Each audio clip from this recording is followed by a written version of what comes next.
what's the importance of vulnerability in learning human skills? Well, I think one of the biggest human skills is being able to recognize that we all don't know everything, that no one knows everything. And so I think what happens in the course of a workshop about human skills is that, educators come in thinking they're going to learn how to present this to students.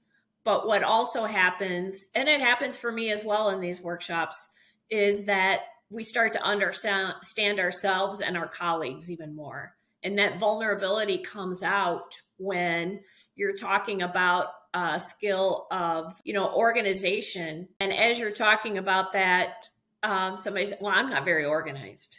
And those kinds of conversations happen just naturally because in talking about the human skills, we are humans and we can relate to them. The other thing that happens is we share about our families too. Well, so-and-so doesn't have that skill and things like that. So it just becomes a comfortable and safe place for people to open up and say, I'm not sure that I teach that, or I have students that don't understand that. And that's when the real power comes, is from people saying, I'm not sure how to do it. And somebody else saying, I'm not either, but here's what I've tried.